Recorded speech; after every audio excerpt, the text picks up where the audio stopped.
Welcome back to the Bogey Ball Society. Hayes, how's it going? It's going great, man. What's up, everybody? We got a special one for you today. We've got the Sand Valley recap. Obviously, we've been talking about Sand Valley. We had an unbelievable time.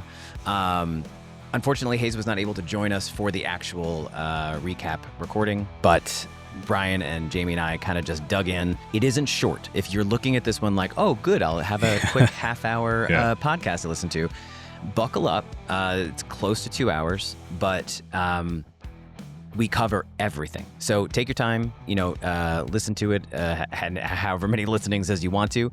But I would strongly suggest this is a good one for YouTube because I have peppered this thing with photos and a few videos, and the pictures are so beautiful. The place was really, it's a really special place. But I have questions for Hayes after the flip side. So Matt's got some. No, go for Matt's kind of a closet photographer, right? I mean, I don't know if closet's the right term, but Matt's got some photography skills. So again, get to the YouTube because you spent like the entire trip with the camera in tow along with your golf bag. I mean, it was impressive. So thanks for doing it, man, because it's going to help us kind of retain those memories and help our listeners and our viewers enjoy the courses even more. It's so my pleasure. I really do enjoy it. It did laugh at myself several times during the trip because many times I would put the camera down and walk away and be like, oh, nice try. I had to keep running back and getting it. And the caddies were like, what are you doing? Like I looked like a weirdo for sure, but the end result is totally worth it. So yeah, exactly. All right. Enjoy this. We'll see you on the other side.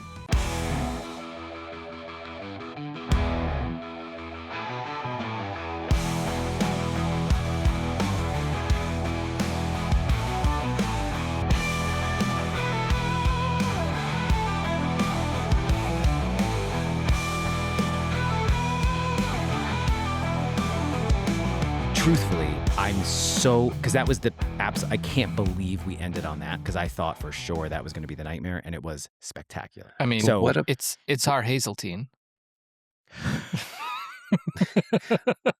But what about? Have I mentioned that Hayes has been to Hazeltine? Now we get to mention that we've played Erin Hills.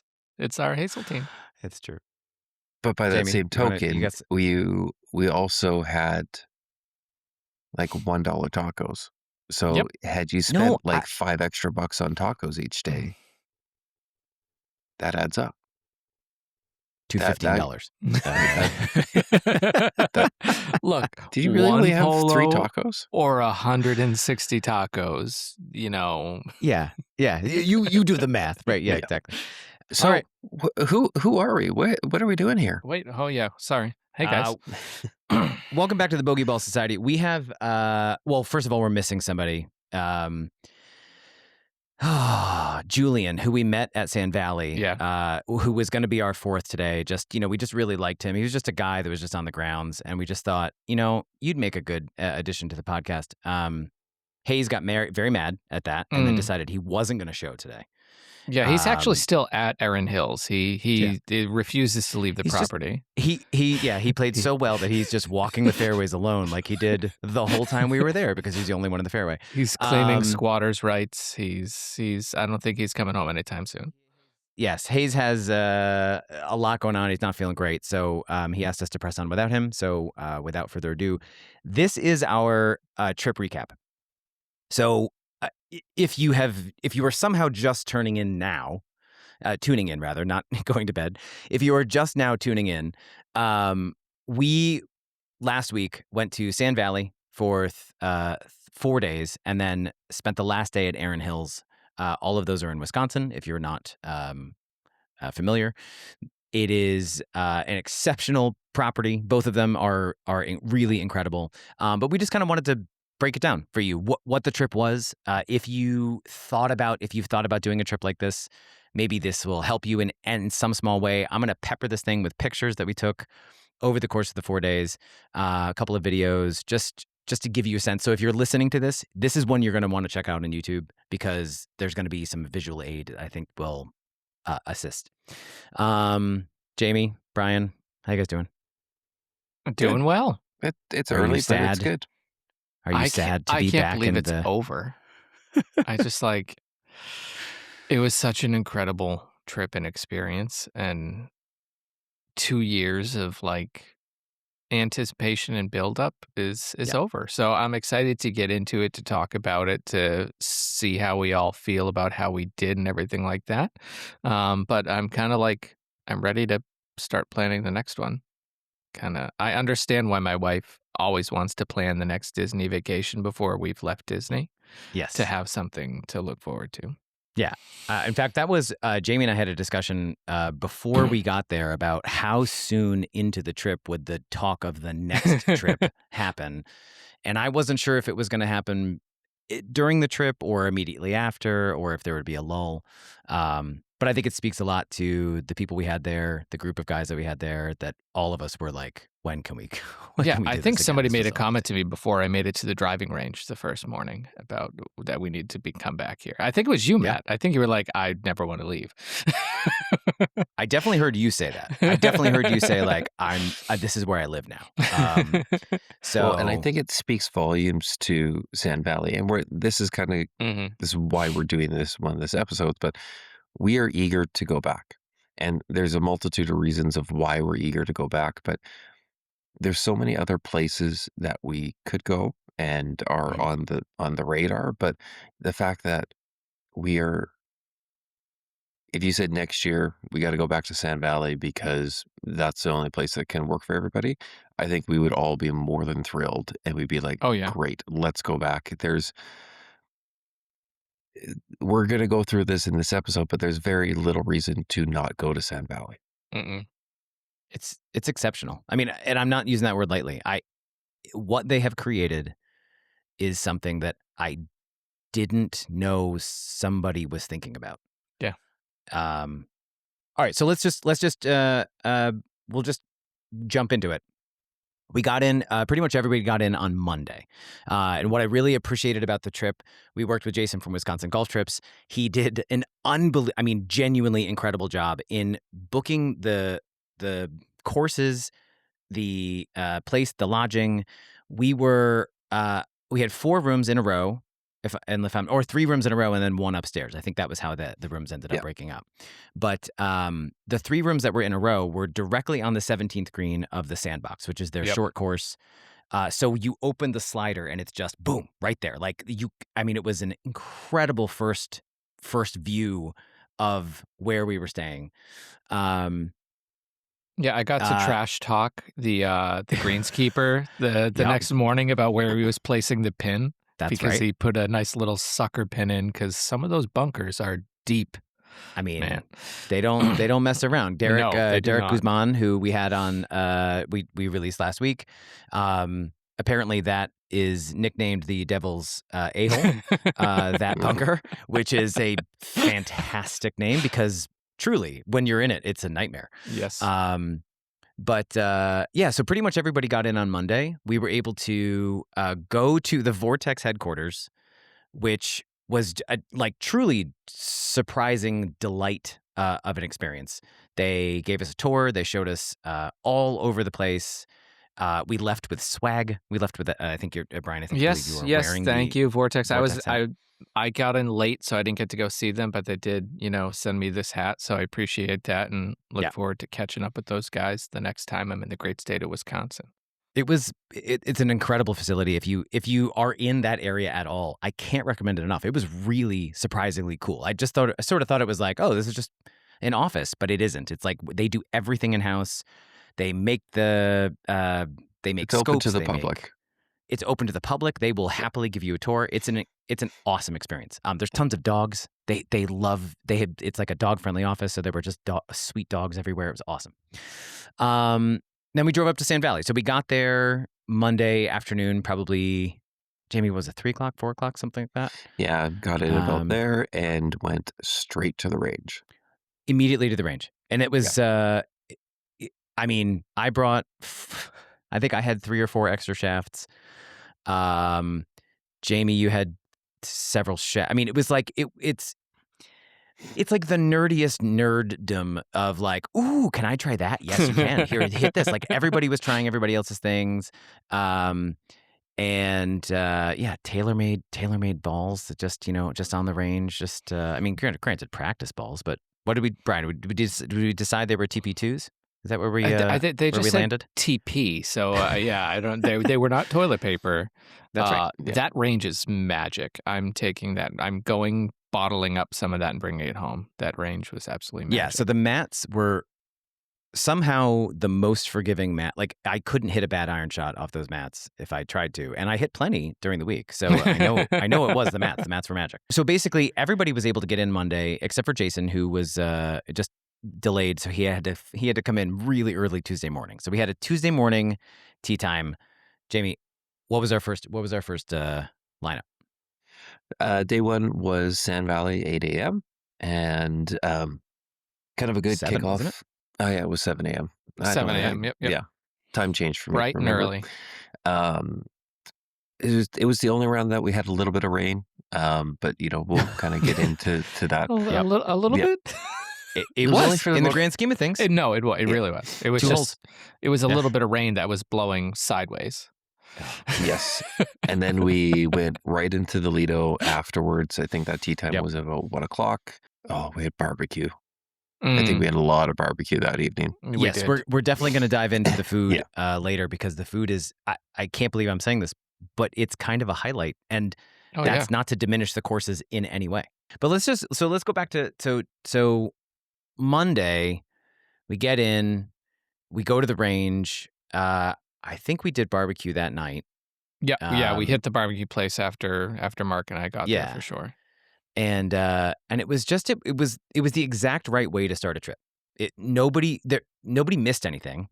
So even Jason, who came in the next morning, there was no round. It was just camaraderie. It was just at the range. It was putting green. It was the kind of opening where you felt like I hadn't slept because I took a red eye, so I hadn't slept, but I didn't feel like I was burned out. Mm-hmm.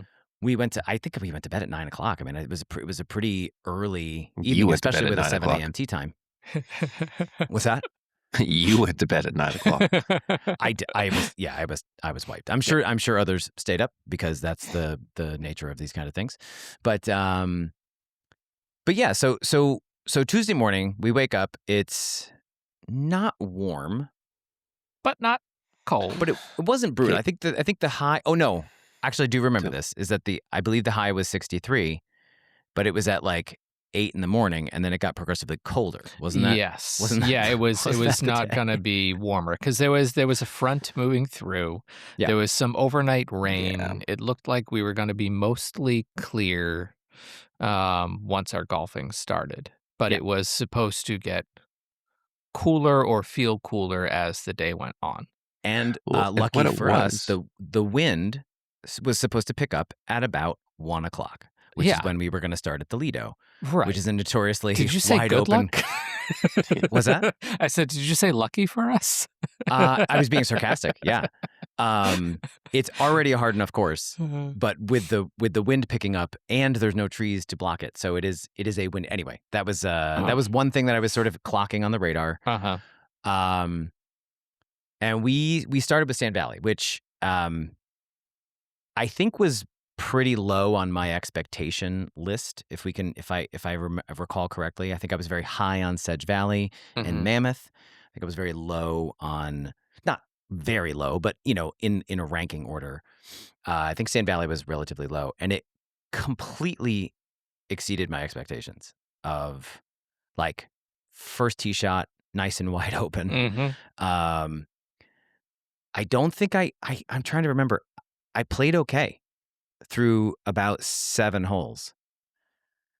And then the rain happened. I'm just going to go to my highlight. So the ninth hole, we finished the 8th hole.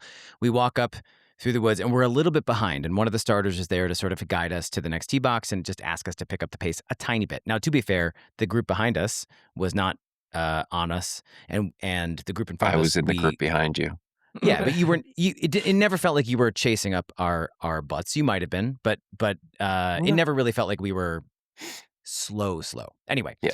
but I understand that they're running a business and they're keeping track. They have little taggers on one person's bag, so they can kind of see what your GPS is and what your timing is. But it starts to rain, and the guy says, "Okay, so just he guides us to the tee box, and it's a short par 3. It really doesn't look like anything particularly hard. No, I think it's like 135, 145. It was playing. It wasn't the wind before is the wind. hard off the left, and now it's raining. And it happened like that. I mean, it was not raining, and then it is suddenly raining, and it was like, oh, this is like uncomfortable. So everybody puts their little rain gear on, whatever they've got.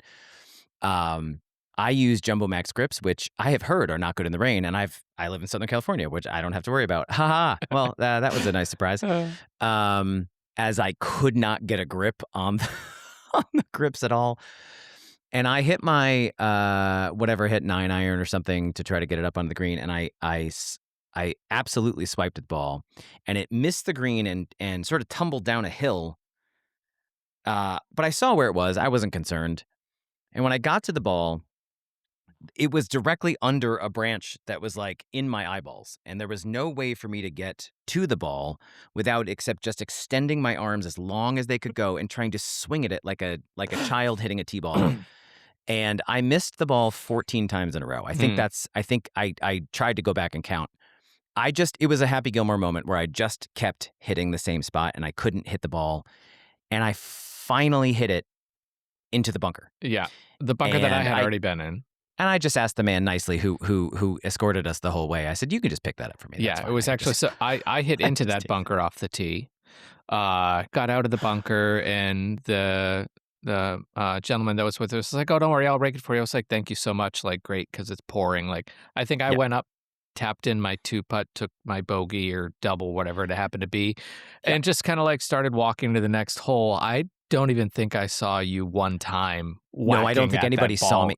I honestly don't think anybody saw me, which is why there was an asterisk next to my score, because I was like, I'll take whatever the fair number is here, but it could be a 12. Like that could be fair. I don't know. I'm gonna stop complaining about it and just move on to the next hole. It was kind of like we got rained on pretty good for 2.5 holes. Yeah, and I just remember being like, well, it's just survival mode. Like, I wasn't mad, but I was just like, I'm literally just trying to advance the ball and because I was still enjoying taking in the scenery and taking in the experience, even though we were getting rained on. And it cleared up and we had a little couple miss the rest of the round, but it really wasn't bad.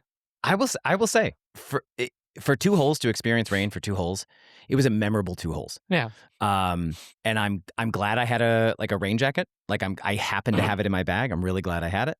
I happened to have rain gloves, which didn't do me a lot of good, but I'm glad I had them. And but yeah, it was the rest of the round was significantly better after that as well. Like I had kind of those 2 holes which weren't great, and then after that it was and including I had my first birdie of the trip. Yeah. On the 17th. It was a 5-wood to the green. It was a 2 giant hills on either side of the green, massive green complex behind those, and I managed to split those hills exactly and had 6 feet for birdie and made it. I have a video of Mark where Mark landed, which is about as far away from the pin as you could be, and it was like a different zip code. So I'll throw that up here, but it was my favorite part of the video too is when he waves as I pan over to him, and he's like this little tiny figure in the distance waving. He's so far away. But those weren't even the biggest greens we saw. No, they sure weren't.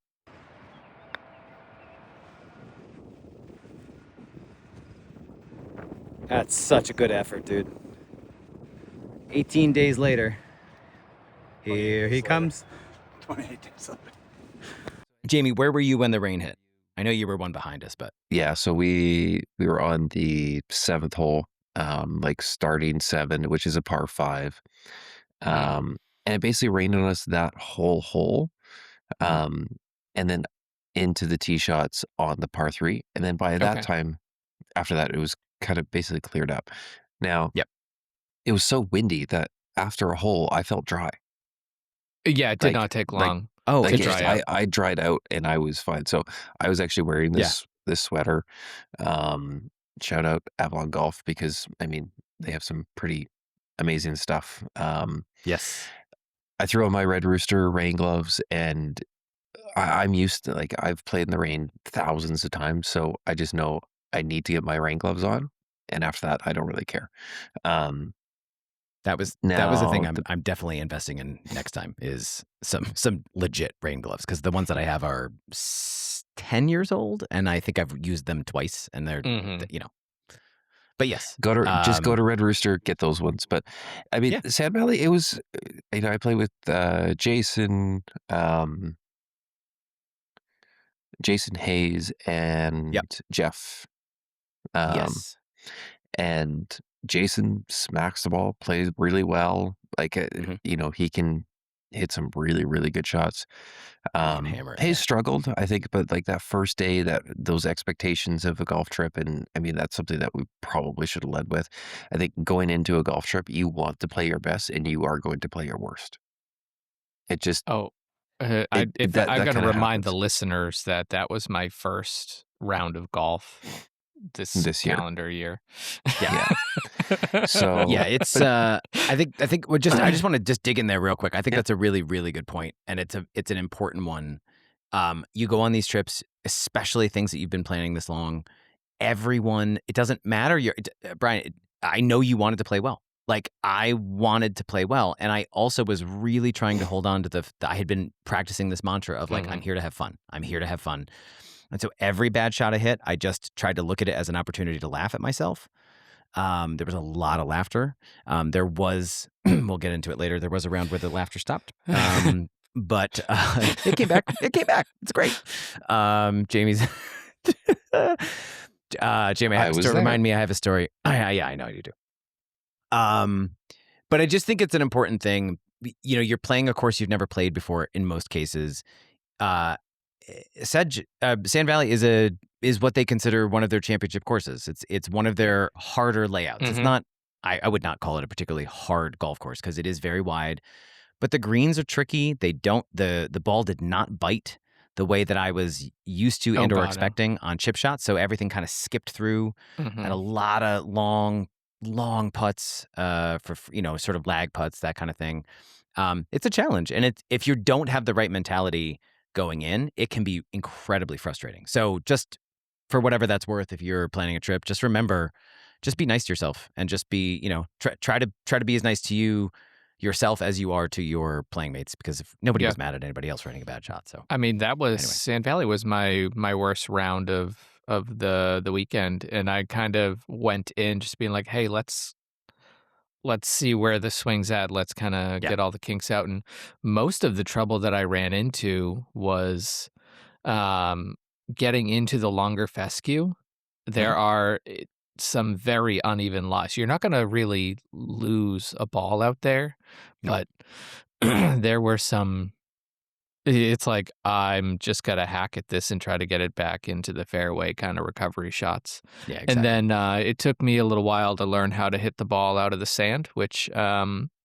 going to a place like Sand Valley, maybe I should have It's tried a little more practice, but I'll tell you what, I'm really comfortable getting out of the sand now.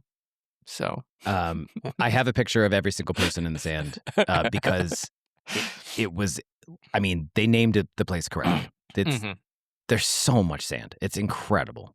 Um, Yeah, actually, I mean, Sand Valley, yeah. like it's a really good course overall. I think it offers a lot. I think so. My biggest personal struggle throughout the whole week was I legitimately had tough time getting irons airborne.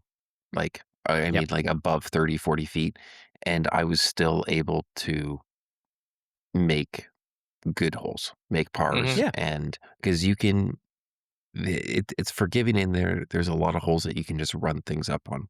So Yes. I Yep. think there's a lot of challenging shots out there. There's a lot of proper ways to play a hole, but Yep. um, as terms of in terms of a course, like greens were great.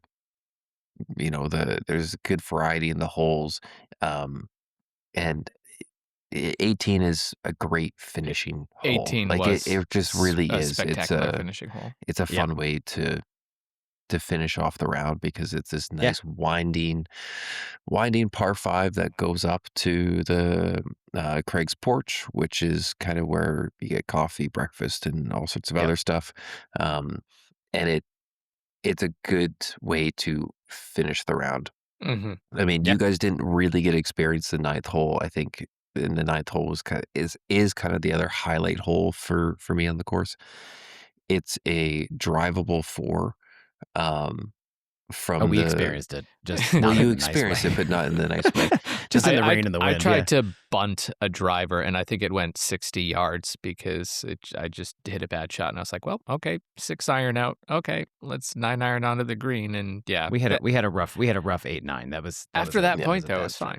Yeah, it's fine. I think the last little part on 9 and my last little tag on Sand Valley, which is kind of a funny note, is because the current driving range is up and to the left of the ninth hole.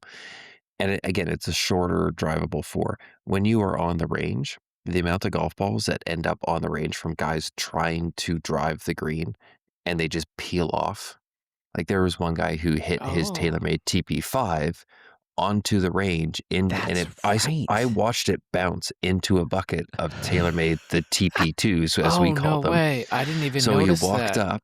Oh, that's He walked so up funny. and he's like, "Did anyone find my ball up here?" And I'm like, "Yeah." Like, what were you playing? It's like TaylorMade TP, and I'm You're like, "Oh boy, "There's a lot of them up here." Pick one. Anyway, I had actually seen it where it was, so I got it out. And then remember, Matt, we were, or maybe you weren't there, but there was another guy. The whole range is packed. Yeah. No, And I was there for both of those. Yeah. yeah, and so he's gonna go try and hit it like over the trees onto the green, and he thinks that everyone's watching and nobody is, and he just chunks it into the woods. It goes, no. oh yeah, that was great. But so there's a new practice range coming, so you're gonna lose that pretty soon here. But either way, it's a great little anecdote too. Yeah, but it was such a great way to open the rounds because Yes, it was not it wasn't their easiest course. I think I shot my best score that day. I shot an 86, which again, not great, but I shot an 86 with a birdie, which I was thrilled to get any birdie, like just any, but especially on a 210-yard par 3 where you just had to, the chances of me birdieing that is probably 1 in 100, and I managed to do it when we were actually playing, which was awesome. But 18 is an amazing hole. I mean, there's so many great holes on that course, and to finish, it felt like, okay, we did it. Like there's one, and to know that we had the Lido coming up made lunch feel weird. Like it's so I can't tell you the last time I played 36 in a day. Okay, yeah, and I certainly have never walked 36. So my big apprehension coming into the trip was like, is my body going to hold up? Are my feet going to hold up? Like, what is this going to experience going to be? And when we got to the Lido, you have to you take a shuttle there. It's technically a private course, which I did not realize. It is technically a private course. So if you stay on property at Sand Valley, you have the opportunity to play at the Lido. Caddies are a must. They are a requirement, and I've never had a caddy. I loved it. It took me about 3 holes to get used to someone else carrying my bag and holding my clubs because I kept trying to grab clubs, and he kept saying, "What do you need? What do you need?" I gotcha. Okay. But it was. First, I'll just tell this one story. So we get to the first hole. The guys say, and the great thing about the Lido is, there's 900 bunkers out there. You can't see any of them from the tees. I think there's more than 900. I think it's 980. I think that's what Derek said. But there's got to be more. Well, when you find the same one multiple times, it does feel like there's more. Oh, did anybody do that? So on one, they say, you kind of want to be just be right in the middle because there's bunkers left, bunkers right. You just can't see them. And I hit what I think is a very good drive. I'm very proud of myself. I bend down, pick up my tee, got a little happy look on my face. I look at my caddy and he goes, makes this little grimace. I'm like, wait, what? And he goes, your bunker left. And I'm like, we'll see. Like, as if I know, right? Like, I'm the expert. We get there, sure enough, right in the middle of the bunker. And there's 6 of them in a row. So it's not like you can, if you go left, you're going in a bunker. So Well, you could go I managed really to. far left, and then you'd be in the 10th fairway. I'd be in the 10th fairway. That's true, Yeah. because 1 and 10 share a fairway, and that's And going to come into I play avoided the in bunker. about 30 seconds. I avoided the bunker by Brian, hitting the waist area on the right, that's which is right. also sand, so it really wasn't That's any right. benefit to me. And what I loved about Kevin, who was our caddy, he was like, maybe breakfast ball? And I was like, sure, I'll hit another one. And I hit it into the waist area where Brian was. And I was like, you know what? I'll stick with the first one. So we get to the first one. It's in the bunker. I managed to splash out. I think I made bogey. I don't know. It wasn't really a big deal, but it was a little eye opening, like how many bunkers just in that first hole. We get to 10, playing fine, not great, just fine. There's a big giant hill that you need to be just to the right of the hill is what the direction is. And I hit I nut it, and I'm so thrilled. And I bend down, I pick up my tee, I look at Kevin, and he goes, he makes the same face, and I went, what? And he goes, you're in the same bunker that you were in on 1. And I go, there's no way. We get there. He's exactly right. I mean, exactly the same bunker. I did manage to make par on that hole, which I was very, very proud of. But it is a tough course. It is windy. You cannot see the bunkers. There are so many. I mean, I can't. But Brian, you're probably right. There are infinite number of bunkers, and on a bad day, you're going to find all of them. Like it was crazy. Lots of elevated greens, no trees, so the wind just, whips. You've got to be willing to take on water and use the wind to your favor. Every time I tried to do that, I hit an absolute piercer dead straight that went through the wind and either into the water or just into the worst possible bunker. I mean, it was so fun and hard. It was a great round. I enjoyed the Lido so much more than I expected. I feel like this is going to be a common recurrence, but it was. What was your take? It was so awesome. I mean, having the caddy, it took me a couple holes to get used to it as well. Between kind of them taking the yardages and being like, yeah, it's 100, but it's like 125 with the wind right now because it's straight in your face, and trusting that. But once I just said, hey, if that's what he says, that's what I'm going to go with and give it a ride. But then he'd be like, yeah, and it's 115 to carry that bunker. And if you go 140, it's going to roll off into the water behind. I was like, cool. Yeah. So sweet. And really the only course with water at Sand Valley. Yeah. Yeah. So you and it was such a, and I mean, to see whitecaps in the middle of Wisconsin on like that's how the wind was blowing. Like it was crazy. It was fierce. So I think one of the cool things about like a few keynotes for me for the Lido, as you said, you have to take a caddy, and I think that's a good thing because there's no markings out there on where to go from hole to hole. And if you were out there alone, you would just think there's a couple holes where there's one hole in particular where you basically, if you peel one off a little bit left, you're going to hit people that are on a green because it's like there's that green that's like right there and you see them. And as someone that was hitting a massive left to right shot, I'm like, I have to start this over them and hope that it comes back. Again, the ball rolls for days there, which is kind of cool. So you can get some extra yardage out of there because they had a good bit of rain and it dried out instantaneously. It was like it didn't rain at all. Yeah. The green speeds were good. I mean, but again, with it being so windy, it's the first time I've really had to experience in a long time that you have to think about, am I putting into wind or downwind? Because that had a massive effect on the speed. Erin Hills, it was taken to a whole nother level. Yeah. But I enjoyed having a caddy. It was a lot of fun. It was my first experience with a caddy as well. And I kind of fooled him up because I'm a lefty and I was like, oh yeah, and I want meters and not yards. Which really it kind of made things a little bit trickier. But did you give him your rangefinder or did you just bring yours with you to assist? Oh yeah, how did you handle that? And I just converted back to yards to make his life easier. Oh, I wasn't hitting anything. I wasn't hitting anything the proper yardage anyway. So I was like, this feels like that's fair. This feels like a punchy 9-iron, and you just kind of run it up. The first par 3 that we had, I think it's the third hole.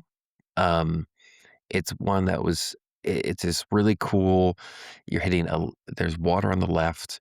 There's this big bunker on the right, and Yeah. it's this green that kind of goes like this. Yes. It's a fantastic hole.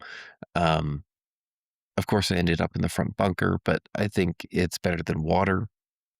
And then I think something we kind of missed is the front 9.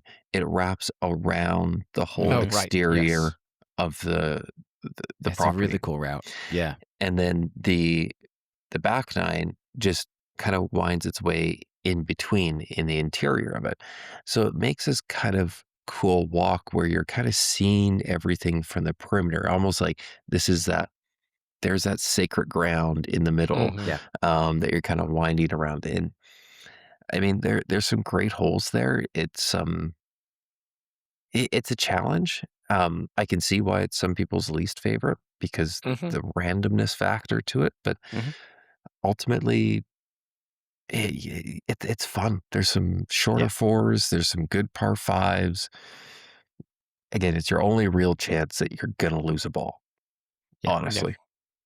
My favorite hole, Jamie, and I thought you were going to bring it up. That's what I thought. It was a par 3. It was not the third hole. It was later on. But you were I'm not bringing this up. your ball flight was left to right. My ball flight on a lot of shots was left to right. The wind was blowing left to right, and the pin was left on a elevated green. And the caddy basically looked at us and was like, "You guys have no chance to land this ball on the green. Like, there's no world in which you'd have to start at 30 yards left of the pin, and have it, fly back all the way. And even if you do that, it's not holding the green. And I think both of us ended up. I was bunker right, and I think you were. I don't even think you made a bunker. I think you were actually in a better position because you were not in a bunker. But it was just I loved having the caddies. I loved that they had a sense of humor. They were both very good golfers, so that helped. That they were just like in reading the greens. They were experts at it. They just our guy was using aim point, and he just he'd feel it with his feet, and he's like 4 balls to the right, and you're like okay, and you throw it out there, and he was right every time. It was really they really were cool. exceptional at reading those greens, and I was seeing kind of the same things that they were seeing, which was very kind of confidence inspiring. Totally. Yeah. Yeah. All right. So that wraps up day 1. I was going to say we are digging in. We're going to recap a little faster day 2 moving forward. Yeah. Okay. Just before let's get into go for it. Let's just quickly do food and accommodations. I think this is a good kind of break because great. We'll break it up. Yeah. Yeah.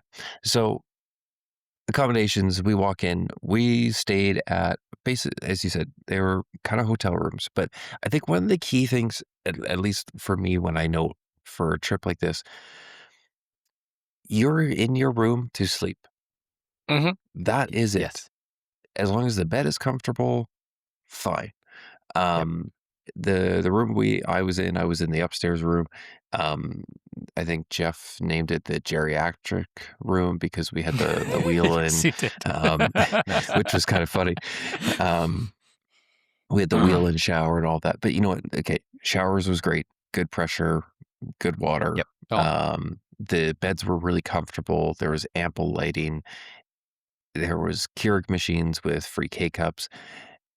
I would have regretted spending more on a bigger accommodation because you spend so little time in it, especially at a venue like Sand Valley. Yeah. I think it's worth it. Just get the basic room. You're in there to sleep, and there's so many other places for you to hang out that you don't need that big common area especially when you walk out your slider and there's the 17th green on Sandbox. We didn't need that was our common area. That was pretty extraordinary because we were able to. We have some there were Adirondack chairs on the back of every porch. We were able to sort of pull those out, just hang out together. And Bill's barbecue we were right next to Bill's steps barbecue. Away. Exactly. So like it really did feel like. And no, granted, not everybody's going to have that accommodation. So. And I do get the idea of a big lodge or something where everybody can stay together. If you are doing a lot of stuff at night, if you're playing poker, or if you're only playing one round a day, if you're playing Right, one if round a you're not day and you want doing 36. 100%, you want to watch movies or play video games or whatever, like whatever those other options are, and there are plenty of other options at Sand Valley. Like they really do give you the full gamut of options. I loved for exactly that reason, Jamie. The bed was incredibly comfortable. I realized I sleep on half of a bed every time I stay away from my wife, and I put the suitcase on the bed. It was like I was sleeping next to I would bump it at night and be like, sorry. One thing I'll get into as well is when you cramp in the middle of the night, be sure that you have a roommate that is either a very sound sleeper or doesn't mind hearing you freak out because your quad cramps. We're gonna need to open up like a Bogey Ball After Dark channel or something where we can cover some more of these this material. Behind the scenes. We'll do one of those. I don't know. We'll post it somewhere and it'll be behind a paywall and you pay 40 cents to hear my story about my cramps. But it's worth it. It's pretty funny. It really is worth it. But yeah, the accommodations were fantastic. I mean, and simple and exactly right. They had a mini fridge. They had the Keurig. They had, it plenty just felt of like room to set up your golf bag if you had extra clubs and be able to figure that out, your layers and whatnot. And I know, Jamie, you already mentioned it, but the shower pressure was phenomenal. It was everything I needed in the morning to kind of get in there, get loosened up with some hot water because I'm not a psychopath like some of the other members of our group that like cold showers. But I was every night before bed was the exact right thing because it would just it felt like you could wash away all of the aches and pains and all of that stuff. It was really it was incredible. So next up, but is also the food. Oh, sorry, go ahead. Yeah. So no, it's okay. Well, I just want to segue right into that because where we were was directly next to. I won't say the star of the show because it feels like every meal we had was fantastic. But the Bill's Barbecue was the opening star of the show. My what God. A start for food. I don't know. I want to say $6, something goofy. Yeah, they weren't expensive. And there were several different options. I think the star was the mac and cheese with the brisket. Yeah. Am I wrong? Does anybody else have any pulled pork? Or pulled chicken. Is that what it was? Pulled pork? Yeah. I like the pulled chicken was really, really good there. It was all so good. Yeah. I like the Kansas City barbecue sauce. And I know, Matt, you're going to be putting up photos and all that, but if you look at it, it's basically a food truck style. So you walk up, and outside the food truck, they have picnic tables. There's some lighting, a little fire pit, and the sandbox starter's hut is right there too. And you walk up, there was pulled pork, chicken, pork, and a brisket. There's a few other different options, and then you have some sides. The mac and cheese goes but they're like the Fritos or whatever. There was the chip they bag had tacos. Yeah, the walking tacos or whatever. The walking taco, because you could take some stuff out in the sandbox too, and then they have their drinks. But I think it was $12 for and it was filling. And with all the sandwich options, you had options of different sauces. So there was the Kansas City sauce, which had a lot of kick to it, which was perfect. Yes. But a go-to spot, like an easy spot if you don't want to sit down for lunch, dinner, and the opening hours was kind of I think it was like 10 to I was going to say sunset. You could get an early lunch and you could get it was all definitely the way before through it was definitely before a standard lunchtime, and then they were open until sunset. So So the next, now there's another restaurant at Sedge Valley called The Gallery. Now we had a reservation there. We decided to cancel it just because we felt the food options everywhere else were so good. So we can't really speak to what it was. It's supposed to be an Italian style restaurant. Yeah, it's like it had pizzas and pastas. It's beautiful inside. It was inside gorgeous. Stunning, really, really beautiful, very up class. But we were so pleased with everything we had already eaten, and it was a little bit further away from where we were staying. So we just decided we'll scrap that idea and we'll eat closer to home. So that's the only place we didn't really eat. So exactly, can't quite speak to that. inside the clubhouse, you have the bar, which has some pub-style food, burgers. Also, we Cheese ate there. curds. Cheese curds. There was like some keep talking about the cheese curds. garlic cheese fries Garlic or something like that. Parmesan fries. Yeah. Those were amazing. And good food, good prices there too. Everything was basically under $20, I think. So very reasonable. And then so to the other side is Aldo's, and that was their kind of main fancier dinner spot. Yeah. We ate there Tuesday, the opening night after the Lido.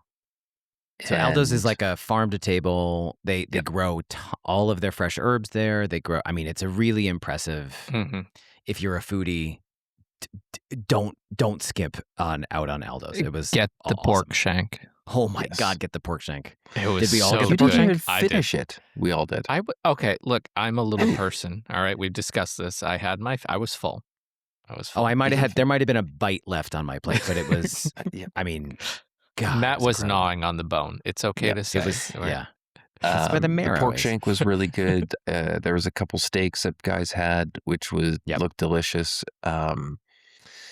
Nobody had a bad Did meal. we get any starters? Incredible. I think Brussels sprouts were some starters there. Brussels sprouts were. That was at Erin Hills for sure. That was at Erin Hills, but there might have been some Brussels. I think there were Brussels sprouts there too. I know there were no mushrooms because our waitress was allergic, and that became a running gag for the rest of the week. We don't need to get into it necessarily. No, we don't. And then but the drinks were fantastic. I mean, the cookie skillet was delicious.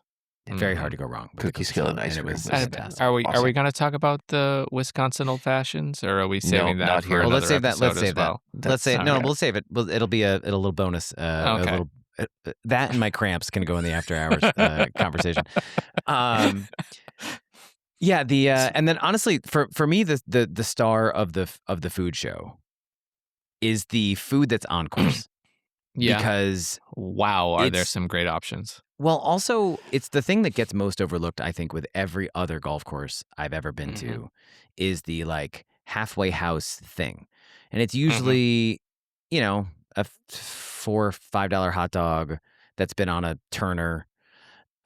Maybe they'll have some sort of, I don't know. I know in England or in the UK, like a sausage pie is really popular. You get like a something like that. Here in my local places, it's like go get a protein bar and just hurry up back to the 10th tee. Yeah. Every single course at Sand Valley has a $1 food option that is stupidly good. And I mean, I can't stress that enough. If I could have eaten my actual dinner at one of those halfway houses, I probably would have. Easily. Sand Valley had. Well, I did. What did Sand Valley have? Sand Valley had $1 tacos. Tacos at Great Porch. God, the $1 tacos, spectacular. I mean, and in fact, we did go back there for dinner one night, and it was totally worth it.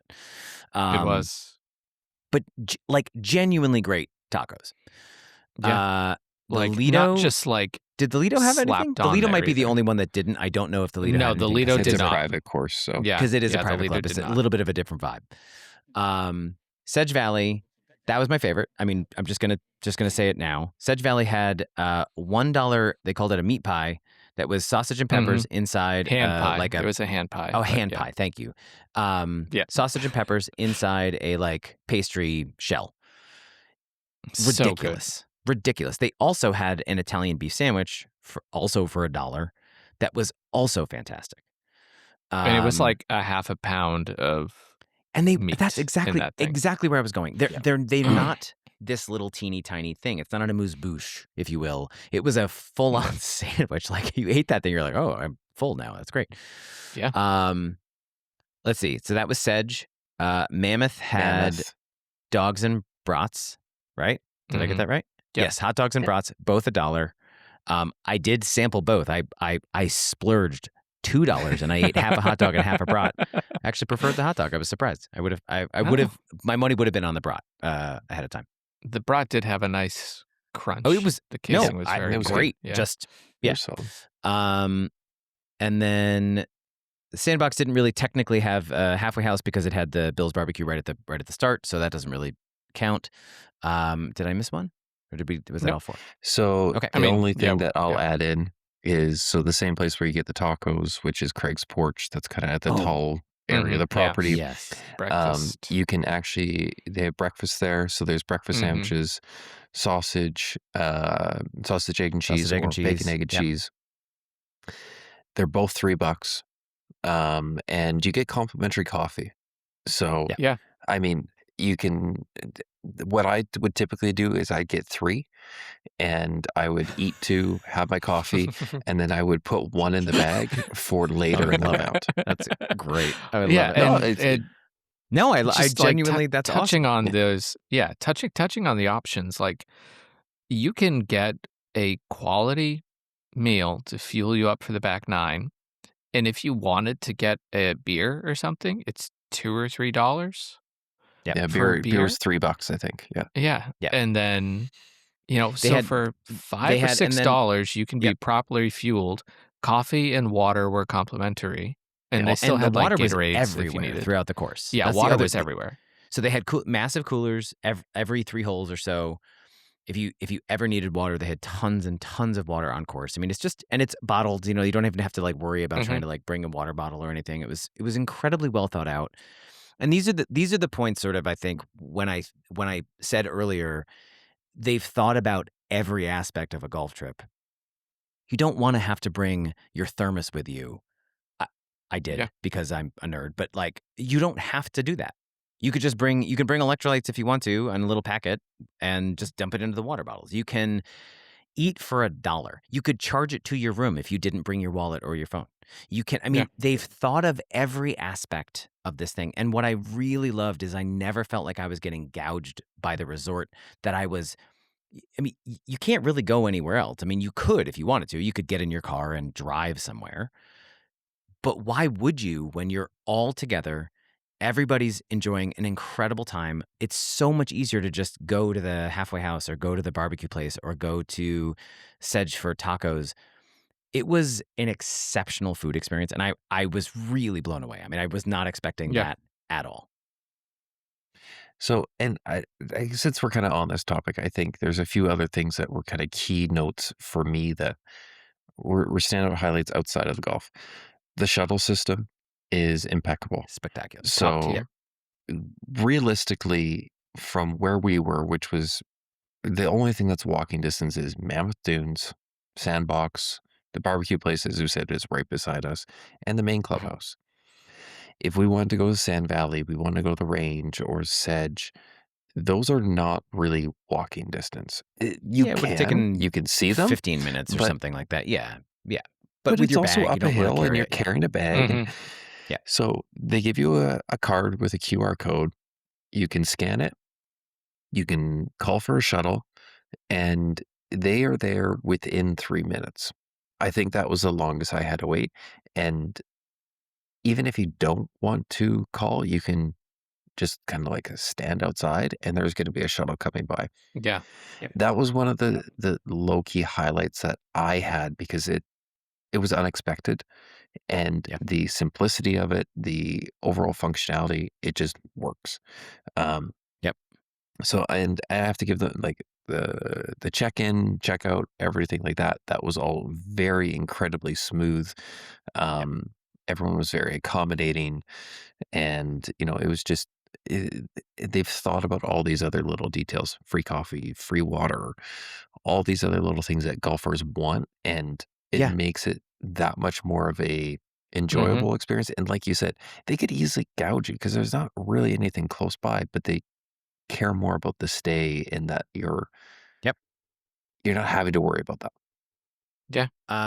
So just to double down, I realized on day 1 that I did not bring deodorant. I don't know how. It wasn't in my little carry-on bag. So I went to the check-in area and I said, "You don't happen to do you have a place where I can get deodorant or Advil?" And they just turned around. They opened a cupboard. They said, "How many do you need?" I said, "I just need 1 deodorant. Thank you. That's nice of you." And then they said, "How many Advil?" And I said, "You have Advil too?" And they said, "Yeah." And they just kept giving me Advil. It was like Advil, chapstick. They had an entire cupboard full of stuff that people like Band-Aids, anything that you might have forgotten was just on the house. They had you covered. And it's all stuff that, again, people who have been on golf trips understand. Like, you always forget something. You always forget some stupid thing that you're like, oh, I forgot. Chapstick on a windy course is like a lifesaver. And also, they're cool. They look like golf balls. I mean, it's it's clever. It's like a little golf ball with chapstick. Every single person that I met through the course of 4 days is in the running for the happiest person I've ever met. I don't know how they do that. I don't know how the people that work there are. I don't know what the working conditions are, but it was an extraordinary experience from a customer service standpoint. Every single person had a smile on their face, was just looking to make my life easier, better, happier. It was incredible. I truly can't recommend going there enough. Okay. Day 2 was our short day, our relax day. That was the way it was built by Jason. Again, Jason from Wisconsin Golf Trips. If you are planning a trip to Wisconsin, I can't urge you enough to contact Jason. He is an exceptional person. Day 2 was our rest day. It still was 35 holes of golf, still walking. However, we played Sedge, which is a par 68. What did it run? 5,800 yards, something like that. 5,900 yards. So not yes, shorter because it's a few more par 3s and there's only one par 5. So technically a shorter course, but a real course, a real challenge. It is my favorite course at Sand Valley, despite the back nine.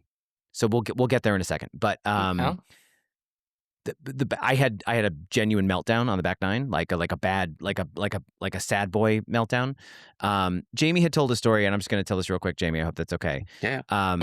Jamie had told a story, but right before he had gotten there, Ivan, his son, was having a little bit of a was he play acting or something with he wanted to be this is just his normal routine. Oh, okay. So he said, what's wrong? And he said, I just want to be an angry boy. And I have a 6-year-old boy who does that every once in a while. He just wants to be grumpy, and it's sort of endearing and funny and whatever.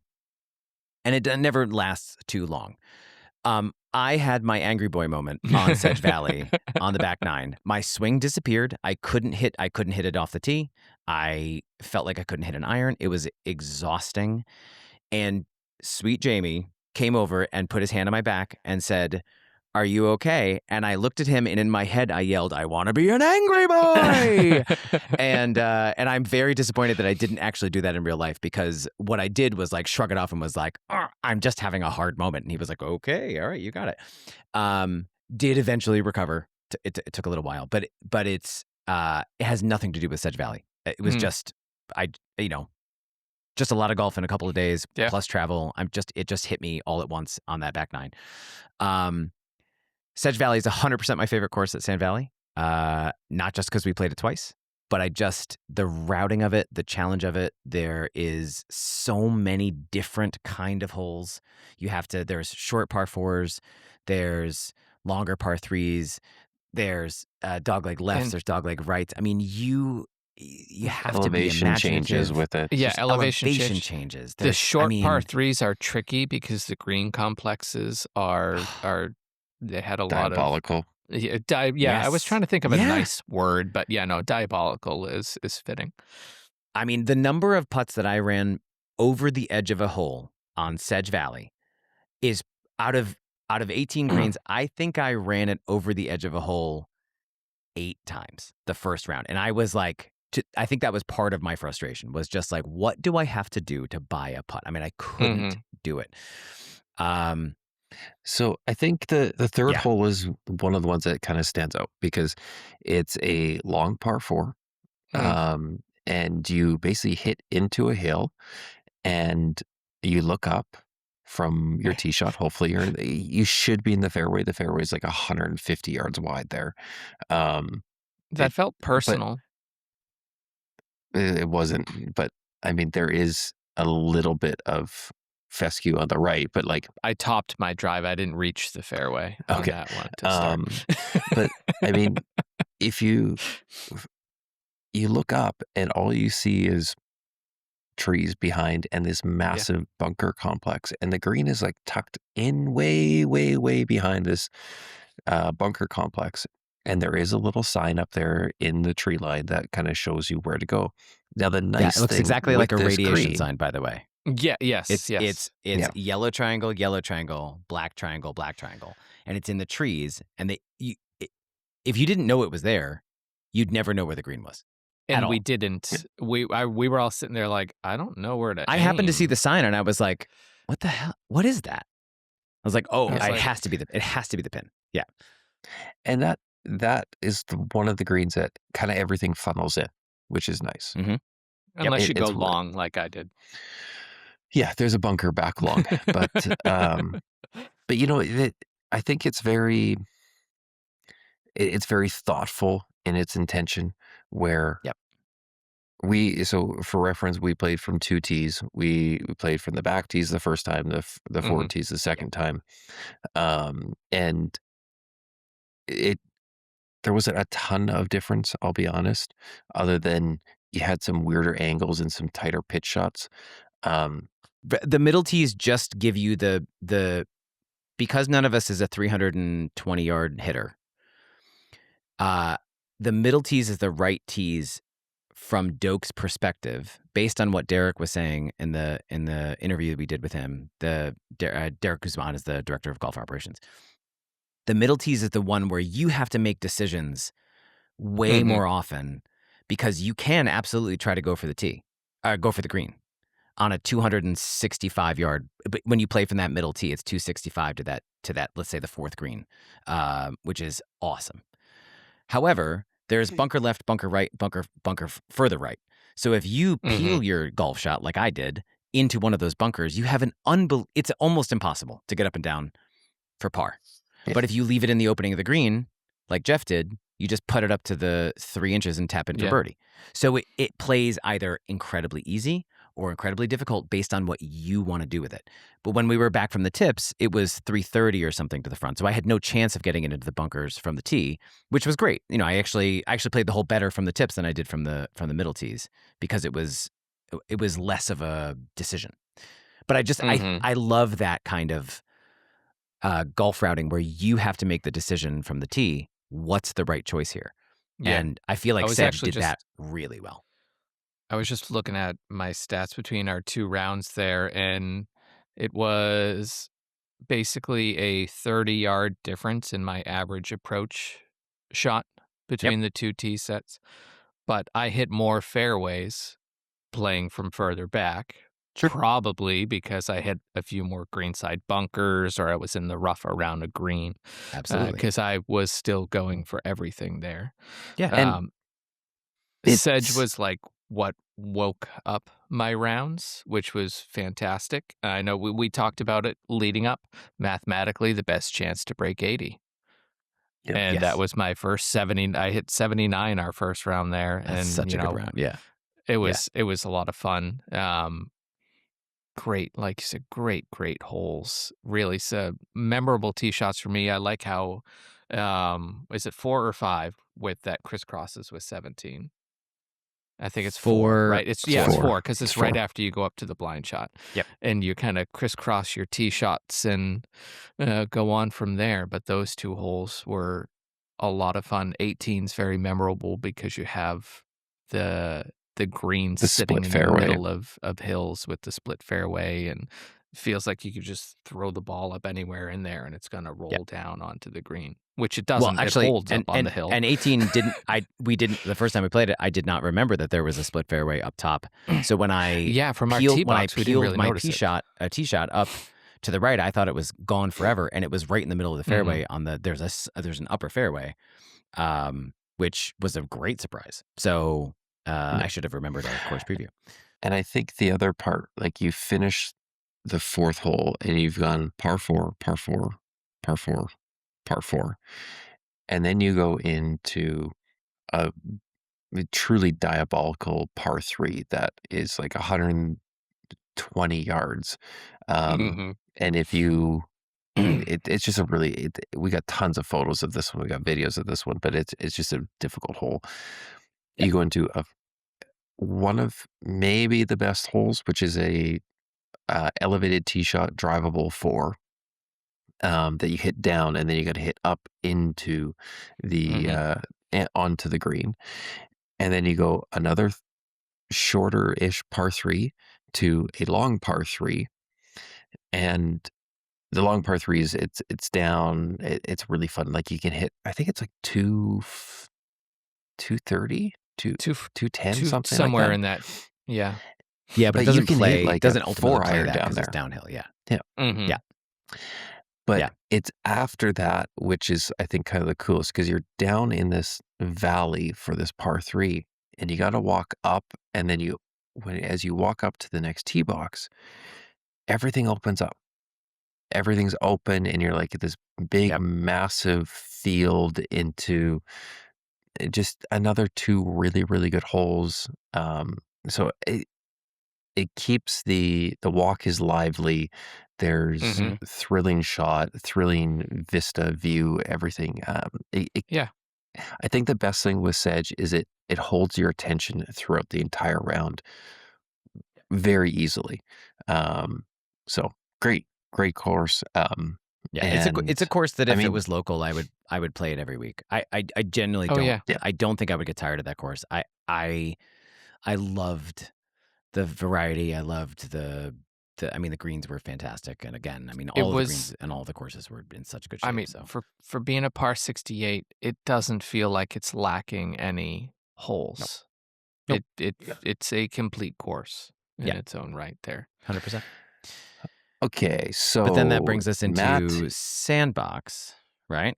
Mhm. you take it away. Oh, did I'll you? be And honest, like for me, for Sandbox, like I was sunburnt, I was tired, yeah, I hadn't caught my second wind yet. Like, as much fun as it was, I was the most checked out during the Sandbox. yeah. So Sandbox is might be the most fun I've ever had on a golf course. Not because of the golf course, but because all 8 of us got to tee off at the same time. I don't think all of us had our shoes off, but most of us did, I would say. Or maybe half. I wore Maybe my half. shoes. I Um, think it was I think there was It was only me Brian and one and other I. person. Yeah. Me and okay. Brian were the only one with Yeah. shoes on. Yeah. Yeah. It was, but there's something I gotta say. Like my feet hurt.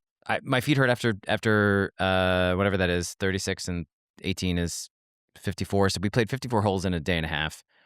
My feet hurt, and I took my shoes off because they were like, "Oh, you can play shoes off if you want." And it was restorative in a way that I was very surprised by. Now, it also presents a challenge because your wedges are now a half inch closer to the ground, and everybody discovered this. Not everybody, about half of us discovered on the first tee that it's very easy to chunk a wedge when you're a half inch closer to the ground, and that didn't really ever get better I over didn't the need 18 my holes. shoes off, Matt, to know that Yeah, wedges could be chunked. It was very humbling on that first tee to absolutely hit it about 40 yards on a maybe 90 yard hole, but incredibly fun. They all 8 of us teed off at the same time. I mean, not at the same time, but like one after another. There was a group of maybe 8 in front of us. There was a group of maybe 4 to 8 behind us, I think. There was music on the course. We bought some Sand Valley vodka orange. The vodka oranges. Some? I'm saying yes. some. I'm saying some because we bought some for the first 9, and then we got the other half on the back 9. And there was none left at Bill's Barbecue. So if you were there that day and you went to get one, apologize. I'm sorry. Yeah, there were 34 sorry. left, and we bought all 34. So, but there were 8 of us, so it's really only 4 each. But it was. I'm not a huge drinker on the golf course. I gotta say, No. I think that was the only time I drank on the course was during it is during for me. Sandbox. We had so much fun laughing at each other. It's the only time in my life that I have ever tried to make grass angels. I accidentally shanked one into a group after I pretended that I was going to hit into the group because they had kind of accidentally hit towards us. And I was like, I'm going to teach them a lesson. Ha, ha, ha. And then I aimed back at the green where I was supposed to hit and shanked it right at them. And then it was like just absolute humility as I was just like, oh my God, 4. But they laughed at us and we laughed at them. And then It was a round that I don't think I will ever forget. I loved every minute of it. I think everybody had a birdie look. Everybody chunked something. Everybody hit it into the sand at some point. It was Hayes got hit in the shoulder, and then That's and it right. ended up improving the. I mean, it was like a tap in after it hit him, which was great. I forgot about that. No, but nobody I got came hurt. close to 2 chunked- hole-in-ones on there, so that was good. We did. We came close We to a had a couple I hole in probably didn't ones. make either putt. Yeah. We had a chunked putt from Yes, we did have a 30 chunked putt. yards That was went pretty about exceptional. 2 yards. Yeah. And it was Yeah. like the tee's here, and you just got to hit it about 4 yards, and it's going to funnel down to the green. Yeah, And it was very chunked through. impressive. Yeah, It was very yeah. impressive to not have that roll down the hill. Yeah. And, I mean, I it hit was a putter from amazing. 89 yards, 100 yards or something like that, just because I was like, I'm done with wedges. Yeah, and also Mark was too it's much that for kind me. of course where nothing feels Yep. precious, nothing feels like there's anything on the line. You're just having fun. There was 100 and what was the 6-iron that we hit, Bri? 160? Maybe that was the longest. 100, the it was longest one? 167 or something. Yeah, something and so like that. I didn't have a 6-iron, so I borrowed Brian's, and we both hit the green. His was closer, to be fair. But it was an incredible time. If you're going, I would strongly recommend that you maybe play the sandbox twice, like maybe as an opening round of the first night you get there, just because it's fun and it's such an icebreaker.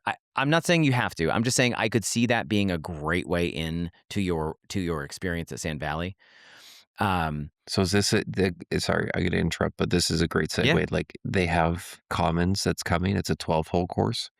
And that is Yes. kind of that a very easy break in. Now we didn't play it, 100%. so we can't really recommend it. But the photos look spectacular. But yeah, so Commons is coming. It's 12 holes. It's designed as almost like a companion piece. You know, maybe you don't want to play 36. Maybe you only want to play 30, or maybe you only want to do Commons and Sandbox. It is. I mean, the pictures that they've posted, if you haven't looked, go look on their Instagram. It's incredible. It's stunning. It's also on water. It's one of the only courses outside of Lido that has water features. And it's Commons, not the Commons, which we discovered in our interview with Derek. But yeah, honestly, Wednesday was the exact right day. It was a shorter day. It was just fun. It felt like, I mean, despite my sort of like grumpy boy back nine, it was a really extraordinary day to combine those two things, and I'm so glad that we were able to do that, because then for Thursday we went back out and played two big boy courses, kind of sort of, right? So we played Mammoth, and we started at Mammoth, and it was chilly. It was. I think I had all. Feels like temperature was 35 degrees when we when we woke up, not when we teed off, but when we woke up. Yes, it was like I had every layer on that I owned, and I don't know that I actually took any layers off until we went back to Sedge. But Mammoth, I made it like 4 holes, and then I was able to strip out a 1 layer. But hand warmers were in the pocket. That was key, which they had at complimentary hand warmers, which was I thought it was sort of a joke, and then I couldn't get over how effective they were. It was incredible. It's not it's named Mammoth for a reason. It is the biggest golf course I've ever experienced on every level. The fairways were hilariously big. The waist areas were it was just sand as far as you could see. The green complexes, I don't even really know. What did they average? 20,000 square feet? 80,000? They were so big that just hitting the green was not really an accomplishment, because then I had several 70 to 90 foot first putts, which is mean as far as I'm concerned, because I don't get to practice. There's no green that is 90 feet where I am. Like I couldn't find a green that was 90 feet long. Right. It was wild. I did not play well at Mammoth, but I did enjoy the course a lot. I think you guys played significantly better than I did. So I'm curious about your takes on Mammoth. Yeah, I loved Mammoth. I shot, so my heater from Sedge the previous day continued. I shot an 81 to open at Mammoth, which That's included, fantastic. I got off It's a to a par cold 73, start. So I went right? like, So that's yeah, only 8 over. Yeah, it's great. yeah, +8, yeah. And I went bogey, bogey, bogey, bogey to start before I kind of warmed up in the morning. Nice. And then a couple pars, a double, a bogey, and then on the back 9, I had a birdie and a bogey and pars the rest of the way. So I was even on Wow. the back 9 there. And that was like just so much. It was everything I wanted it to be. The scale, the slopes, the greens. We got just some great pictures out of that course. It's so Yep. picturesque. Yeah, it is for sure. And some of the like the hills, the hole right before the halfway house, going up. I ended up kind of chipping in with my putter from off the green on this big left to right roller or right to left roller. And it met all of my expectations for what Mammoth Dunes should have been. Yeah. But the 18th hole was such an incredible closing hole. What a finishing hole. It's And I hit a drive, I think it was like 285. So it was when we were talking to Hayes being kind of the long hitter, I had the exact situation that he was talking about, where we asked him about. I was like 200 yards out, staring at this on a par 5, right? face So that's on a exactly par what we're 5. talking about. Yep. Yep. This face of bunker, and of course the pin was right behind it. And I have a decision to make. All you see, and I'm just going to paint this for a second. All you can see from the fairway is the bunker with the green on top, and then the clubhouse up here. So you have to hit a perfect shot. And from where you are looking, it does not look like there's a place to land it, because the way the greens No, were, it does not. if you landed on the green, it's going to skip over. So it genuinely felt like, what do you do? All right, continue. And I'm sitting there knowing I'm even on the back 9. Yeah. At this point. And now I have a decision to make. Do I lay up to the right, which is still like a 200-yard shot, and have 80 yards pitch in? Because it's not taking. You're playing away off from the hole. Yeah. Right. You're playing away from the hole. Right. Or do I That's right.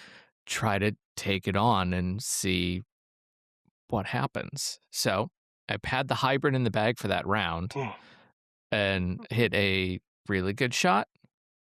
Got it over the bunker, which was the goal. And had, Jamie, what would you say, 135 feet on the green? You were on the green. Amazing. I was on the green. Amazing. You made it in 2. I made it in 2, and I was like, if I 3-putt this, I'll be lucky. Yeah. Did you 3-putt? And my first putt made it about halfway there, would you say? My first putts you were almost terrible made it all halfway. week. Yeah, my first putts were terrible all week. Yeah. But I did make the 3-putt. Got That's par a on great the par. hole and par for the great back 3-putt 9, par. which was a great way to cap it off. Walked up to those Adirondack chairs and watched our second group come in. I will say, so I was in the second group, and it was I hit for me a very good drive on that hole. I had a look at it, and I had the same thought process. I think I had 220 in, and I thought, I gotta try. I gotta try, because when am I gonna get a chance like this? Like, look at this shot with my friends watching from these Adirondack chairs, and I actually hit a really good 3-wood. Like, I was really pleased with it, but I could see it coming in, and like the greens here, and I could see it like, nice try, and it like maybe 3 feet more elevation would have been fine, and it like plugged donk right to the bottom of a sheer cliff of sand. I mean, it was unbelievably 15 hard. feet? 15 feet tall? Oh, feet easily. Tall? I could not see. I could see the top of the pin from where I was at the bottom. We couldn't see you. Yeah, we couldn't We were see you sitting for above about So you and we didn't couldn't see see me. you below. You didn't see me basically miss the ball the first time. It went up and then came right back to my feet. And I did manage to get that one out. I think I made bogey on the hole, but it was the closing hole that really sort of sold it for me, because I'd had a hard day. I did not play particularly great. I found those greens to be maddening, to be perfectly honest, because I kept hitting the green, but from the furthest point away. Like my irons weren't sharp. And it was like, I mean, Derek even said, like, yeah, sure, the greens are big, but you've got a 75-foot putt or 90-foot putt or 130-foot putt. How often do you practice that? I don't practice that. So I found Mammoth to be very much more challenging than I had sort of anticipated. I kind of thought it was going to be a little bit more of an easy round, and it wasn't for me. I didn't play terribly. I just didn't play great. The highlights, something that I want, like, is everyone talks about there's a couple short fours, but I think the par threes at Mammoth Dunes were some of the best par threes on the property. And so if you look at the first par three, it's like the fourth or fifth hole, you're down below and you're hitting up into, and all you can see is the flag. You can't see the green. And there's usually a starter, someone there, and says, hey, hit it a little bit left and everything will feed in. I mean, 3 of the 4 in our group did. Yep. I did not. I went down. When I walked up to the box, I'm like, can I just go place my ball in this bottom right-hand bunker? Like, I know this is where I'm going to be, and that's where I ended up. That's great. I love it. It did not fit your shot shape. No. It was just like there was no chance. Anyway, the next one is a really good par 3 that's you're up top, you're hitting down into this tiny green. You have another one where you're hitting across a ravine that is just all sand and dune, and Mark ended up down there. Oh, yeah. And then the last one, which I think is 16, is another one where you're hitting from elevation and like half the green is kind of hidden behind this like dune type hill. And then little do you know, like if you hit it short and right just over that hill, everything funnels down onto the green. But you can't see that from the tee box. So there's a lot of forgiveness that plays. There's a lot of difficulty as well if you hit on the wrong side. Was that the one where you placed the ball behind the pin? What did we do? What are you talking about? So one of the par threes we hit, and I'm left, Hayes is left. I think Jeff hit it maybe like right side of the green, and we're walking down, and there's something behind the pin, and I'm staring at it. I'm like, what is that? It's none of our balls. Like I know it's not mine, and I'm staring at it, and it is I mean, when I say it's behind the pin, I mean from every angle it is directly behind the pin. No matter where I look, I can't. I'm like, is it a ball or is it just my imagination? And we get around, and someone has placed a ball directly behind the pin, 1 inch from the hole. Unfortunately, none of us hit a good enough shot for us to believe that it was ours. We just knew immediately that somebody had been messing with us. But it was very funny. It was a nice moment of like, where did this ball come from? I agree. The par threes were a nice surprise because I mean, the property in itself is massive. I mean, I feel like I feel like I heard that, and I feel like the audience is going to hear this too, and they're going to be like, yeah, we get it. It's big. You can't comprehend until you start walking down just how far away 2 people can be and still be in the fairway. I mean, I think we had 89 yards. I think that was the number. There might have been one that was slightly we more had than one that. over 100. It But was in like the fairway, 2 balls in the but that fairway. might have been rough. Yeah, That's insane. Yeah. But just a massive place, and honestly, if I had played just a little bit better, it probably would be higher up on my rank of courses. But I mostly spent the whole round sort of looking forward to another chance at Sedge. And so we did do that. That was our last round. We won't cover Sedge again, but we played those from the middle tees. It was a very different experience, and it felt like the same course, but somehow more challenging because you did have to make some harder decisions about laying up. And of course, no one wanted to lay up because everybody wanted to try to like get it up to the green, which only ended up with a lot of really tricky short pitches because again, the greens didn't bite. So when you tried to throw something up with spin, they mostly just skidded on the sand and sort of ran past the hole. So the only awesome thing that, course. Oh yeah. and I think it led to what may have been my personal highlight outside of Erin Hills of the trip was that last hole at Sand Valley at like Sedge Valley, the course. Oh, Sedge. Yeah. Because it was I think the only round we had pace of play issues. Like the group ahead of you guys was really, really slow. And we actually caught up to you guys on the 18th tee box. Yep. And we played 18 as 8. Yep. As 8. And it was the last drivable par 4. It was from the middle tees. For 8 genuinely people. drivable. Yep. Yeah. And blind. Because you're going over the hill, so you can't and even you would think see that's where I your would ball is. at excel, but didn't. Oh, I'm sorry, Matthew. But it was just it was a actually had a cool really good way drive. to wrap up the trip in that Yeah. we were able to play as a full group together, and you know what, we played it faster than we would have played 4 and 4. So I think we actually did a 100%. benefit to the group behind us. So Yeah, for sure. It wasn't planned. It just was the way it was. It just sort of happened, and great. yeah, we were the group in front. We were like, can we just all go? Let's just all go right now. Like, let's just hit up. And it was, oh my God, it was fun. It was a perfect ending because 2 of our guys had to go. That was their last round, and so it made it sort of a little extra special. We all got to take our hats off. We all got to say great game. We all got to say great trip. Like, it was such a special moment on that green, and then to be able to go to dinner that night and just I mean, all right, let's dig in right now. Let's take 3 minutes and discuss the Wisconsin Old Fashioned, because Jason talked a big game about the Wisconsin Old Fashioned, about how everybody needs to try the Wisconsin Old Fashioned. I don't know that everybody tried it. I did. I think everybody tried it. An Old Fashioned is bourbon with cherry and orange and bitters and am I missing anything? I think that's pretty much usually like a sugar cube is in there, right? Some sort of sweet, right? So muddled in or whatever. A Wisconsin Old Fashioned substitutes brandy for bourbon, but basically the same, but then also adds Sprite or Sprite and club soda if you want it pressed. If you want to press Sprite and club soda, and if you want it sour, it's Squirt, which is, first of all, a terrible name for a drink, just as far as I'm concerned. And it really lost me. It really the addition of the Sprite was the thing that I had a real hard time with. It was so sweet. It was like, now, to be fair, delicious.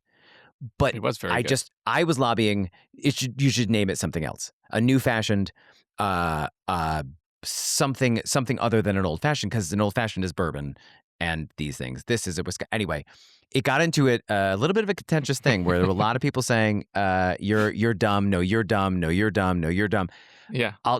Let me just say, it was delicious. I couldn't finish mine because the night that I had one, we were sitting outside. It was about 32 degrees.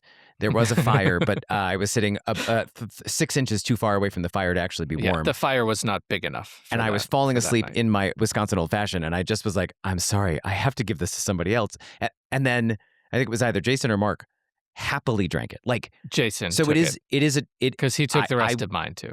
I will say it's maybe just not for me, but it was delicious. So if you're in the market for a Wisconsin Old Fashioned, and you like sweet things, you should try it. Yeah. Well, for sure. did you have the pressed or did you have the traditional? I had the pressed, and it was still too sweet for me. Yeah. It was very sweet, but it was the first time I had brandy, so I enjoyed it. It was good. Yeah. Yes. And I think it belongs to be called a Wisconsin Old Fashioned. I think fair. You need to. Totally fair. I can give up the ghost on that. It's no problem. Okay.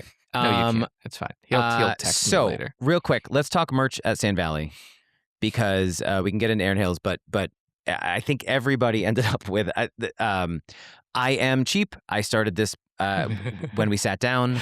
I sort of was laughing at myself because I didn't buy anything outside of the hat, because when I saw the price on the hoodies and the polos, I just had a little bit of a mild heart attack, because I was expecting 80 to 90 and they were all like 120 to 180 or something like that.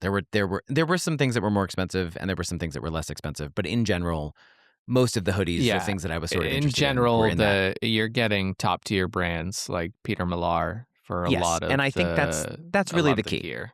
Yeah. None of the stuff in there was cheap. I mean, like cheaply made, right? None of it was knockoffs. None of it was Bob's shirts.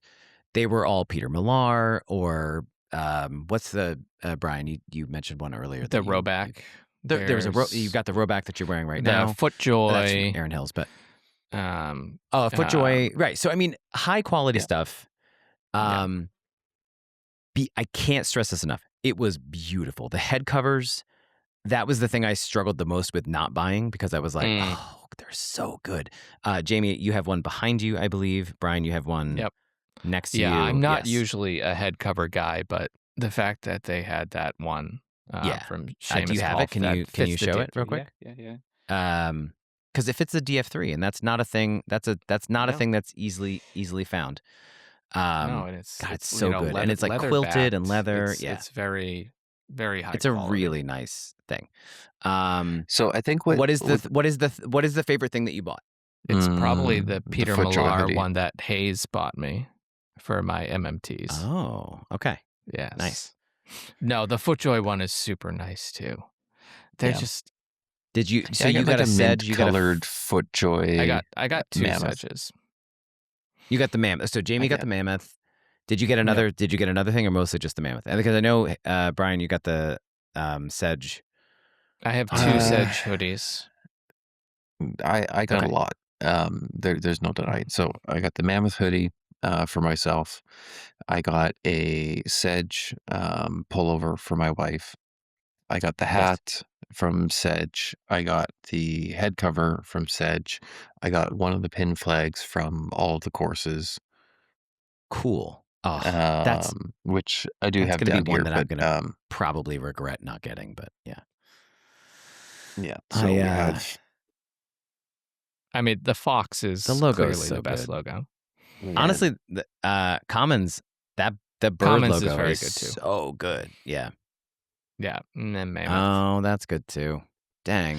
So all right, I did get those because I wanted my wife was going to do a display up behind me. Cool. And I got an extra scorecard to go along with it. So we're going to put it all together as like one big thing. So, cool. Yeah, I mean, it's. I don't know if I'm ever going to get back there. I really enjoyed it. Yeah. And so for me, it was worth a few extra. Now the Mammoth, the FootJoy hoodie, that was not intended or planned. That was more spur of the moment, and it mainly got it because I was really friggin' cold. And that morning, I was like, I need another layer, and it was.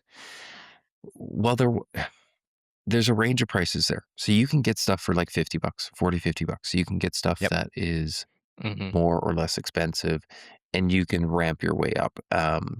You can get t-shirts for $30 and that sort of thing. So they're going into there. It's not like you're going to spend way overpriced for everything. It's more just you pick your budget and you'll be able to find something to stick within it. Yeah, for sure. And I mean, again, I am sort of like the self-owned cheap one. I loved the hat. I couldn't not buy the hat. I wanted to buy a hat from every course, but I settled on the one. I bought ball markers from 2 for my kids, but I'm sure I will yoink those back at some point. Yeah, I just the wealth of things that you could buy was so extraordinary, and honestly, all of it was so beautifully made that it was. I actually ended up on the last day feeling like I'm coming back here. I don't know when, but I'm coming back here, and that's when I'll sort of settle on what I want then. Like it was a nice moment of. This is not my last time here. I loved the trip to Sand Valley. And you know what? If you do think of something that you do want, it's all mostly available on their online store. Exactly. And like you can wish list things and whatnot. I can 100% Christmas list. Absolutely. Yeah. Absolutely. And it's a very valid thing. Just before we go into Erin Hills, just really quickly, not even rankings or anything like that. What were is there anything that you would have changed from the trip? Hindsight being 2020, like we've gushed over almost everything, but is there anything that you would have changed being like a week and a half on? More time. Stay longer. I mean, I'm not even going to complain about the weather. I wouldn't have done anything different. The weather was fine. Yeah. I would have said pre-trip not doing 36 a day, but doing 1 a day. But after the trip, I absolutely loved the challenge of 36 a day. I think I would have put Lido first because I think that was the more challenging course, and then Sand Valley on that first day. Maybe that would be the thing that I would change, but boy, I don't know. I really something I know enjoyed Hayes is gonna say, and I'll kind of lead with this because I played a handful of rounds with him. He was really happy he did not bring his motorized cart. So you have these pull trolleys you can get for $10 a day. They're really easy. You don't have to carry. They're great. Truly, truly great. I know a couple of guys brought their 3-wheel carts. I think Hayes brought one of his, but he actually resorted to using one of the 2-wheel carts one of the days because it was easier than his 3-wheel push cart. So keep that in mind. If it's not advised, don't bring a motorized one at all. There's going to be hills that you can't actually bring it up. So, just he a mentioned little several piece of times, advice there. like, I'm glad I didn't bring it. Yeah, you're right. Yeah. But yeah, and you know what? My other little piece of advice, I think, is you don't need to bring 1,000,000 golf balls. No. You really don't. I mean, I think I lost 3, and all of them were on Lido when I dunked it into water. I lost one on Lido and one on Erin Hills. Yeah. So okay. So let's Erin jump to Hills. Erin Hills. So not everybody was able to join. Unfortunately, it was only the 6 of us that were able to go. However, Erin Hills was my least. I was least excited about Erin Hills. I just put it that way. Of all of the courses and all of the things, because it's a very expensive course. To stay on property is expensive. I was looking at the price experience ratio, and it seemed very high. Considering we stayed at Sand Valley and played 4 days for about twice the cost of 1 round at Erin Hills. And I was having a what's that? And the accommodation. Yeah. Yes. But 4 nights, Monday, Tuesday, Wednesday. So 4 nights of accommodations plus 6 rounds of golf at Sand Valley was twice the price of 1 night plus accommodations at Erin Hills, effectively. And I really was just, again, my cheap nature, I just was having a hard time imagining what that could be worth. And now that I have played it, I will just say that it was the best experience I've ever had on a golf course from start to finish.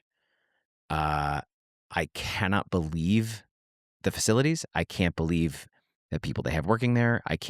I'm floored by it. I got to watch Hayes play unbelievable golf, like drove the ball like a maniac. I can't remember a fairway he missed. I'm sure he will. I'm sure he will tell me that I'm crazy and that he missed 2 or something. I took a ton of pictures. He was always the one in the fairway walking alone. And it made me laugh every time because I was like, and also the fairways were not nearly as wide as they were at Sand Valley.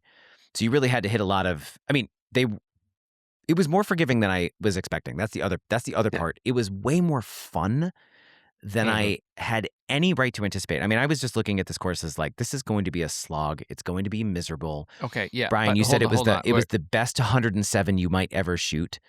Right. And we showed up in wind gusts 30 to 35 miles an hour. It was what we had to contend with. Yep. It was gray. It was cold. And it wasn't cold, but it was chilly. It was gray and it was windy. And I just was like, this is going to kick our ass. And it was great. We played from the front tees. I'm not ashamed to say it. No, it wasn't the front. We moved up, but it wasn't the front. I don't know. I thought we played the whites. Come close to the front. Okay. Either way, we played. The front's on the card, but there's actually 3 other tees that you can play. Yeah. But again, I mean, that are up for we that. played the tees that were right for us as a group. With the wind blowing in our faces, it averaged about 6,300 yards. Now, granted, on the card, I think it's only 5,900. But I mean, the guys were just flat out honest. They were like, "It's not going to be fun for you if you play from further back." It was extraordinary. The vistas, the greens are the best greens I've ever seen in my life. I've never putted on anything like that. And they were receptive. You could actually, and coming from Sand Valley, where I was having a really hard time getting the ball to check, at Erin Hills, the ball was checking like crazy. I mean, it was an incredible experience. I still couldn't get the ball to check. Oh, I had a couple of really tasty. I did have my. Oh yeah. Oh, absolutely, just fantastic.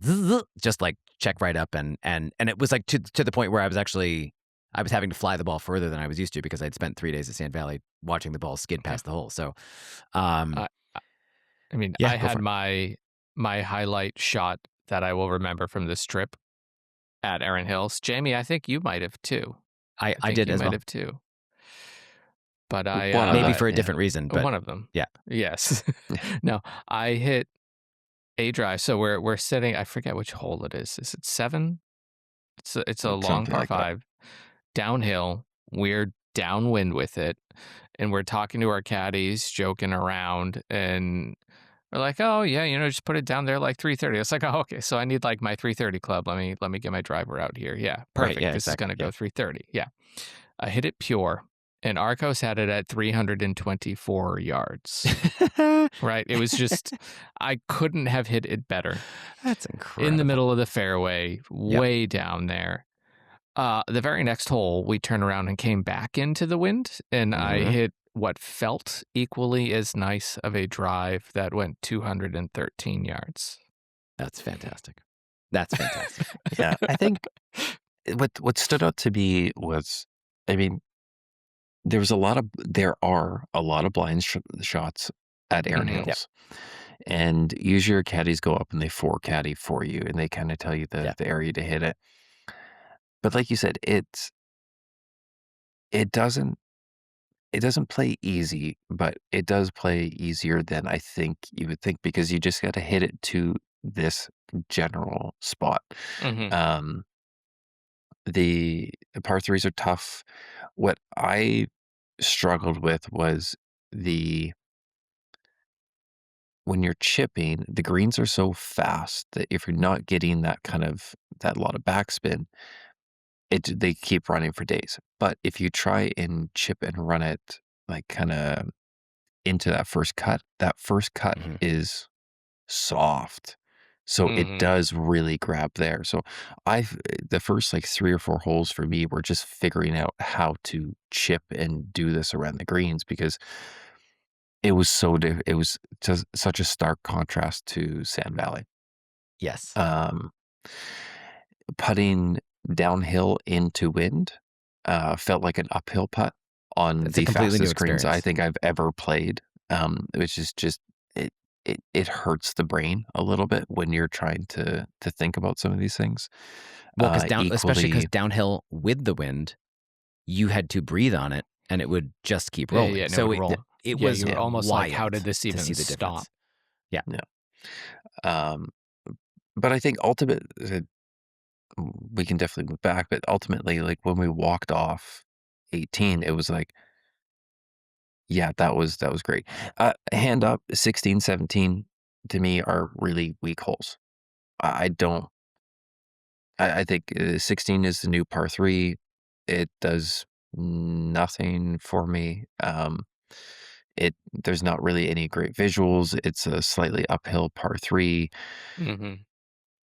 And 17 is a very bland par 4. Yeah, that's the only one without a bunker, right? Yeah, there's no bunker, and it just it feels like a stitched-in hole. Yes, so 16 is a brand new green. They completely literally blew up the old green, completely reconfigured, so you could still see the actual patching of the grass that they had just laid down, which was a really odd thing. I think give it a year and it's going to grow in. But it still rolled supreme, which the green crazy. itself was incredible, but the actual, even just like around the green, you could still see the quilting of the sod that they had laid. I have 2 things that I want to share. So on the 9th hole, which we covered in our preview episode. Uh-huh. It's a downhill par 3, 5 or 6 terrible bunkers all around the green, a 6-yard wide 7-yard wide landing zone, or 7 bunkers. No, 7 7 bunkers. bunkers. 7 bunkers. 6-yard landing zone. If you don't land it in that 6 yards, it's going to skip off the green or roll off the green. Mm-hmm. The wind was blowing very hard left to right. I hit a near perfect 9-iron, and I say near because I thinned it the tiniest bit. But I started it left of the pin, which was left of the green, and it was the bravest shot I hit all the whole week. And it faded in like this. I mean, on the pin, and I was like, "Oh my God, I did it!" It landed. It stopped. I turned around and picked up my tee, and Hayes said, "Turn around or you're going to miss your Erin Hills moment." And I turned around and the ball rolled off the green, down the hill, all the way to the bottom. Not in a bunker, but in a terrible, oh my God. Now I have an uphill, probably 15 feet, chip that I have to get to spin somehow and stop on the green. It rolls through the green, lands in the rough in front of one of the bunkers. Thankfully, it was long enough to stop it. I duff that one into other rough, and I tell the caddy, he says, "Okay, you just getting extra practice." He makes some little quip, and I said, "I just really, really want to chip this in," and he goes, "Okay," and I chip it in. So I chip in for bogey on the hardest hole, and it was the best bogey of the week. I mean, it was fantastic. Bravo. So that was awesome. Then there was a par 5, and I don't remember the whole number. I apologize, but you guys were up on a hill watching the ball roll off the green. And you guys sent me. Yes. Yeah, you were laughing at me as I was. Yeah, that's. We were 14. gesticulating, I believe, is the so word it was a par 5. using. I hit a pretty good drive, and then a pretty good second that just didn't hold the green. The guy said, "Don't miss right." I missed right by about 1.5 yards of where I was aiming. It landed on the green, and then it rolled off the green all the way down, and it into garbage, into really thick about waste area. 60 yards off green. It just kept rolling, and they were gesticulating up on the hill, keep going, and I was like, I can't. There's nothing down there. Anyway, found it, missed the green by about 1.5 feet, and it landed in a bunker on the up slope of the bunker. The green's up here. I've got 1 foot up above, 1 foot down below. The caddy is standing right next to me, and he says, "You just swing hard, and you got to just elevate this thing. It'll land up on the green." And I swing as hard as I've probably swung the whole week I was there. The ball disappeared. It just poof. I think it hit the lip in front of me. The caddy didn't see it. I never saw it. It didn't land behind me. It didn't roll back down the hill. It didn't land on the green. It was gone. So then I started digging my hands in the grass where I thought it might have landed, like I was birthing a calf. My arm, I was this deep in the sand. There was no ball anywhere. I mean, it was gone. And I was like, I don't know how to score this. I'm in the bunker in 3. It's a par 5. Is it a 10? Is it do I drop another ball? What do I do? And the caddy was like, "Local rule, it's a bogey." I was like, I mean, that seems like cheating. And then Hayes and Mark, who I was playing with, were both like, "Dude, you were there in 3. Let's say bogey." I was like, you know what? I'm right in a 6. So I was like a happy bogey on that one. So my 2 memorable holes are both bogeys, but in very, very different ways. Yeah, exactly. A little asterisk, exactly. But the accommodations were incredible. We stayed in one of the lodges. We had a suite with 3 bedrooms and 4 beds. I think I got that right. Yeah. And then there was one other room. I think it was an attic suite. 2 beds or something like that. Yeah, it was an attic suite. It was incredible. The dinner was phenomenal. I mean, the food was spectacular. The whole experience really did feel like you'd been transported to a tiny town in Ireland. Mm-hmm. All of the architecture looked like it was pulled from pictures from Ireland. I mean, it's crazy. Yeah, it's only 20 years old. It looks like it's been there for 100 years. This is its 20th anniversary. It was really in a good way. I think we might be missing the clubhouse bathroom was yes. on a royal level. It had deodorant. It was the first place I walked in, and then I was like, I think I'm in the wrong place. This is too nice for me to be in. Yeah, it was. I remember I was FaceTiming with the kids, and I was like, guys, hold on. And I walked over and I was like, all right, cool, nobody's in here. I was like, I got to show you this bathroom right in here. Yeah, it's an exceptional place. Their pro shop was spectacular. The practice areas were ridiculous. I mean, completely. They had a whole chipping area, a whole massive putting, 2 massive putting greens. We didn't even go play the lit putting green because it was kind of so chilly at night. I think we were all just ready for dinner and we were like 118, 17 holes into our trip. I think we were all just like I think it was 125. I think that was the final. 125 is 125. Yeah. Okay. Yeah. If you have sat through this, honestly, it's the best. I can't stress this enough. It was the best golf trip I've ever been on. In no small part because of the people that were there. It means a lot when you finally. I mean, I've never played with Mark. I loved every round I got to play with Mark. I'd never met Jason. I'd never met Mark either. But like the idea that Mark didn't kill anybody with his wedges. I know he did hit my bag with an 8-iron. He hit my 8-iron with one of his shots, but that's fine. That was my fault. I was walking in the near vicinity. I mean, what was I thinking? He hit your cart with a drive too. That's true. He didn't hit the cart. It went around it. Oh, okay. Yeah. But it was close. That was a poke. We had an exceptional group of guys there, and it was as much fun as I could have hoped, and I don't even think I dreamed that it would be that much fun. I really just, it was an exceptional trip, and again, no small feat on Jason from Wisconsin Golf Trips on what he managed to cobble together for us. It was incredible, man. It was an incredible trip. If you are thinking about going to Sand Valley, definitely go. And definitely look up Jason. He knows the property incredibly well. He's able to recommend the itinerary in a way that makes sense for you guys. If you're thinking about going, if you want to do 18 a day, it's easy. If you want to do 36 a day, it's really not that bad. You'll be tired, but it's worth it. All right. What else am I missing? Anything? One thing, Erin Hills, we're petitioning to change the course name to Hills of Erin. My Apple Watch told me at the end of the round that I did 52 flights of stairs. That's pretty good. Yeah. Oh, steps. Did anybody? So I went over 30,000 every day except for Erin Hills, and I was 20,000 on that day, which I was in that ballpark too. I was very. The first day was pleased. Definitely the most. Yes, I was. Yeah. Okay. And then as far as over 1,000 shots. Like between the range and at least 1,000 shots. Yeah. And then just very briefly, coming to Sand Valley in the next year, Commons opens June 1st. So tomorrow, technically, is their first round. So if you're listening to this, that's already open. Today for Jamie. That's right. Today for you. But we're in actually where we live where the course is, so it's tomorrow. Thanks. Matt's living in the past. It's today for me. And then they have a brand new practice facility, massive practice facility, also coming to Sand Valley, and that should be opening next year. That looks like it's going to be incredible. Based on everything else they do, that wouldn't shock me if it was the best in the business. It's incredible. Special thanks to the caddies at both Lido and Erin Hills. They were really extraordinary, and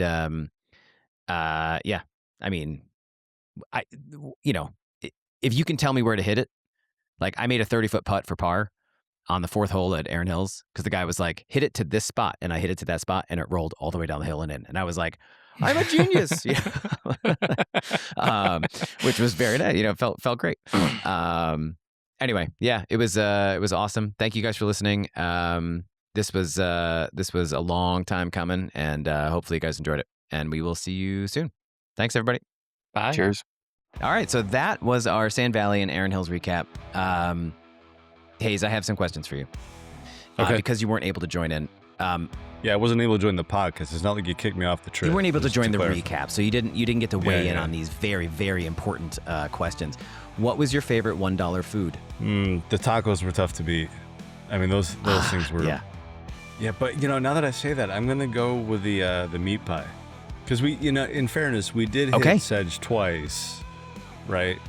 So we hit Sedge twice. Got the $1 meat pies there. Those were I'll go with the meat pie. Merch wise, I know you got some stuff. Do you have a favorite thing that you're like, this is the one? I'm a little torn. Well, I bought an Erin Hills polo.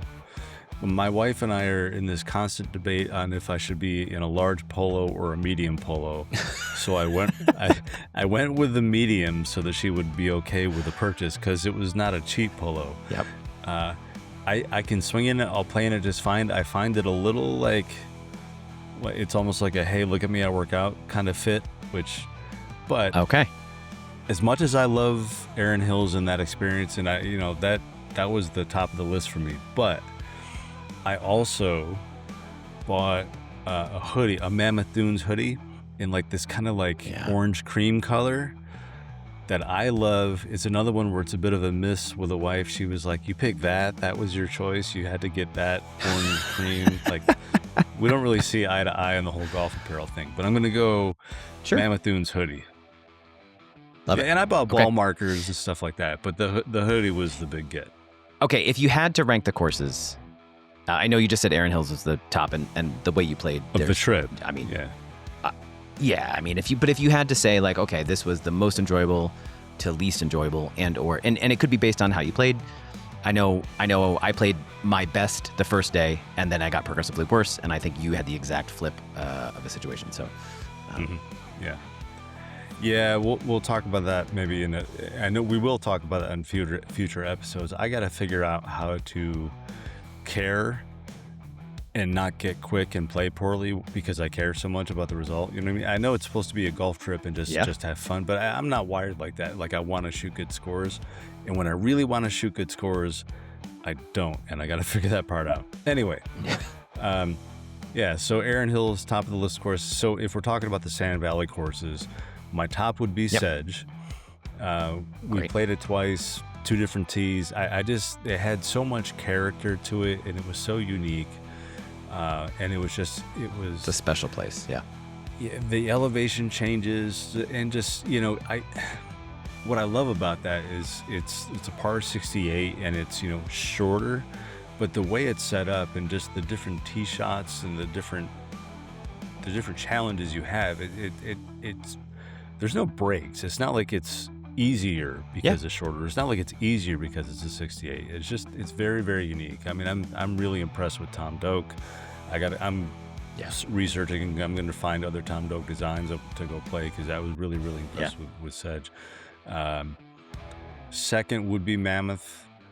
Okay. No, actually, I'm gonna change that. Second would be Lido. I did not expect to like Lido as much as I did. Lido was not.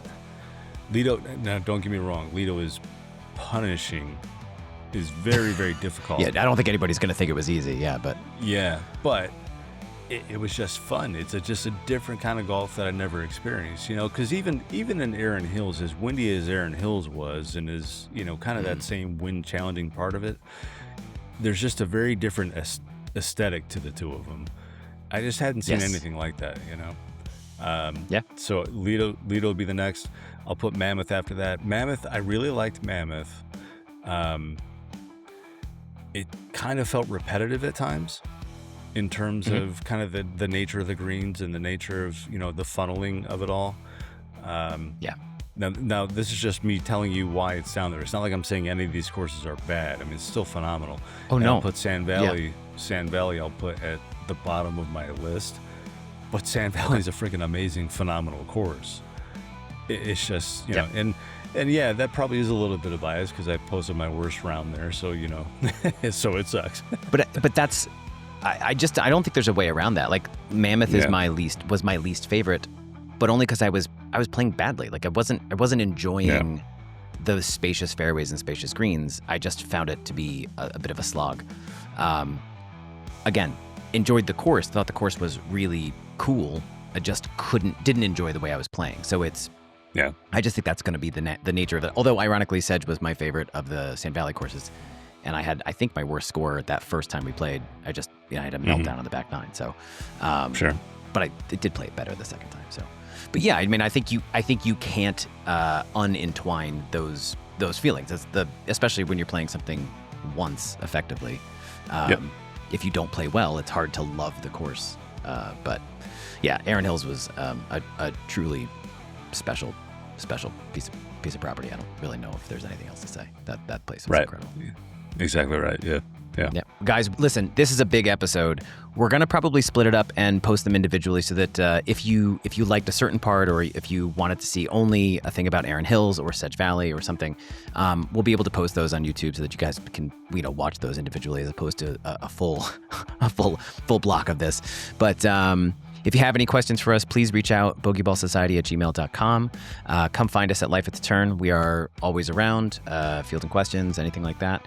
And we've got a bunch of great guests coming up and really fun pods for the rest of this year. So definitely like and subscribe if you have not already.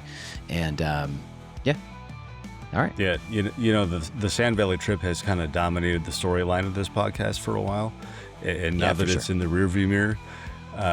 We have some exciting guests lined up, but we also have kind of some unique storylines and some ambitions that are kind of growing among the podcast here that we're going to share in the future. So, we're kind of